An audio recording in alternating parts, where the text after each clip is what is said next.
레위기 15장에 관련해서 어떤 분이 질문을 주셔서 답변을 드리도록 하겠습니다. 레위기 15장에 보면 부정하게 된다, 부정하다 이런 표현이 이제 반복적으로 나오는데 그 말의 의미가 무엇인가를 좀 설명을 드리도록 하겠습니다. 먼저 부정하게 된다라는 그 말을 히브리어 원어로 가서 보시면 이게 문자적으로는 불결하다 또는 더럽다, 자, 이런 것들을 의미를 합니다. 성경 레위기 15장에서 그러면 이 부정하다라는 의미는 무엇이냐? 종교적으로 또 의식적으로 불결함을 뜻하며 특별히 특정한 신체나 또는 특정한 신체 상태나 행동이 하나님 앞에서 거룩하지 못한 상태에 있다라는 것을 간주할 때 이런 표현을 사용하게 됩니다. 이 부정함은 육체적 상태나 행동으로 인해 발생하며 신체에서 나오는 책, 레위기 15장에서는 이제 그 정액이나 월경혈 등을 이제 예시로 들어 주었는데 또는 유출병과 같은 이런 질병을 통해서 전파가 됩니다. 자, 부정하게 된 상태는 단순히 개인적인 불결함을 넘어서 공동체와 그 이스라엘 사람들이 이제 성막에서 중심으로 생활했기 때문에 그런 성막에도 영향을 미치는 것으로 여겨졌습니다. 따라서 부정하게 된 사람은 일정 기간 동안 공동체로부터 이렇게 격리가 되고 정결 의식을 통해서 다시 깨끗해져야만 정상적으로 다시 종교 생활과 사회 활동에 참여할 수 있게 되었던 것이죠.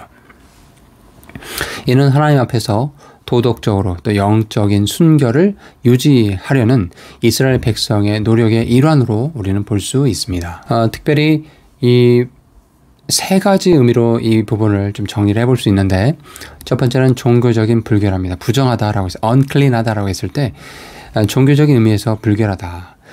즉 구약의 율법에 따르면 특정 신체 상태나 행위는 부정한 것으로 간주가 되었죠.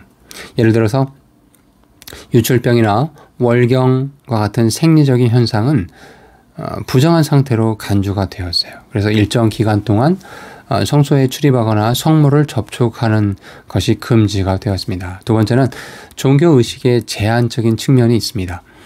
부정하게 된 사람은 일정 기간 동안 종교의식에 참여할 수가 없었어요. 정결의식을 통해서 다시 정결함을 받아야만 했습니다.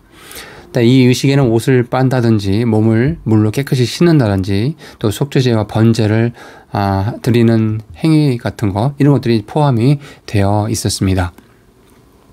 또 세 번째는 사회적인 격리의 의미가 있습니다. 부정한 상태인 동안에는 다른 사람들과의 어떤 접촉도 제한이 되었습니다. 이는 부정함이 전염될 수 있다라고 여겨졌기 때문이죠. 예를 들어서 부정한 사람이 앉았던 자리나 만졌던 물건도 부정하게 여겨졌습니다.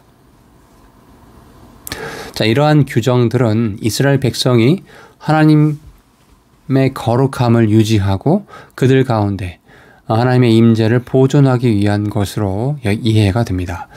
자, 그런데 이제 이런 질문이 생깁니다. 구약의 레위기의 말씀이 이렇게 자세하게 적혀 있는데 이러한 것들이 신약 시대에도 해당되는 부분이 있는 것인가? 네, 충분히 우리가 궁금증을 가질 수 있는 부분입니다. 저희 대답은 이렇습니다. 신약 시대에는 구약의 율법, 특별히 레위기의 의식법과 정결 규례 같은 것들을 신약의 성도들에게 지킬 것을 문자 그대로 요구하지는 않습니다. 즉 왜냐 이런 레위기의 의식법과 정결 의식 이런 것들이 우리 예수님을 통해서 예수 그리스도를 통해서 성취되고 완성이 되었기 때문이죠. 이러한 규례가 직접적으로 적용되지는 않습니다. 예수님께서는 의식적인 정결함보다는 마음의 또 영혼의 어떤 순결함을 더 중요하게 여기셨기 때문이죠. 첫 번째, 예수님은 율법의 완성이셨습니다. 예수님은 율법을 폐하러 오신 것이 아니라 완성하러 오셨다라고 마태복음 5장 17절에 말씀하셨어요. 또 예수님의 사역을 통해서 구약의 의식적 정결 규정, 규례 이런 것들이 더 이상 필요하지 않게 되었습니다. 예수님 자신이 정결케 하시는 분으로서 그분의 희생으로 인해 믿는 자들이 정결하게 됨을, 정결함을 얻기 때문입니다. 두 번째, 내적인 정결을 강조하십니다. 신약에서는 외적인 의식보다는 마음의 상태, 내적인 정결을 더 강조합니다. 예수님은 마음에서 나오는 마태복음 15장 19절에서 20절에 보면 마음에서 나오는 악한 생각, 살인, 간음, 도둑질 등등등 이런 것들이 사람을 더럽게 하는 것이라고 가르쳐 주셨죠. 마지막으로 은혜와 믿음을 강조합니다. 신약시대의 성도들은 예수 그리스도를 믿는 그 믿음으로 의롭게 되고 정결케 됩니다. 따라서 구약의 정결 규정을 따르지 않더라도 예수님을 믿는 믿음, 또 그분의 은혜로 인해서 하나님 앞에서 우리는 정결함을 얻을 수 있습니다. 자, 이런 말씀들을 종합을 해보면 사람의 외적 행동보다 어떤 의식보다 내적인 상태, 즉 마음과 생각이 더 중요하다라는 가르침을 우린 신약에서 볼 수 있습니다. 사도 바울도 로마서 14장에서 무엇이든지 스스로 부정하다라고 여기는 그 사람에게는 부정한 것이 다라고 언급을 하면서 음식에 관한 얘기를 했었죠. 또 특정 행동들 이런 것들이 신앙적으로 또 도덕적으로 부정하지 않다라는 것을 강조를 해줬었거든요. 자, 그러면 여기서 조심할 게 있습니다. 그럼 신약 시대에는 부정함의 개념이 전혀 없는 것인가? 그러니까 레위기에서 의식적으로 정결 의식적으로 율법적으로 강조했던 의식법적으로 강조했던 그러한 여러 가지의 것들이 부정함에 해당됐다는 개념들이 신약 시대에는 전혀 적용되는 것이 없는 것인가? 다 사라져 버린 것인가? 자, 이런 것은 아닙니다. 신약 성경은 여전히 도덕적인 순결, 또 성적인 순결을 중요하게 여깁니다.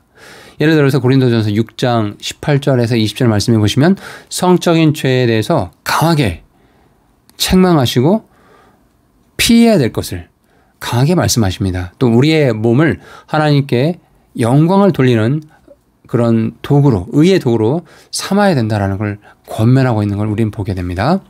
따라서 구약의 유출병과 관련된 규정은 신약 시대에 문자 그대로 적용되지는 않지만 대신 예수님의 가르침과 사역을 통해서 내적인 정결과 믿음을 강조하는 방향으로 이해하시면 됩니다. 다시 말해서 신약 시대에는 구약의 의식적 정결 규례는 더 이상 적용되지는 않습니다. 그러나 도덕적이고 영적인 순결을 유지하는 것이 여전히 중요한 신앙의 덕목으로 남아있음을 기억하시면 좋겠습니다.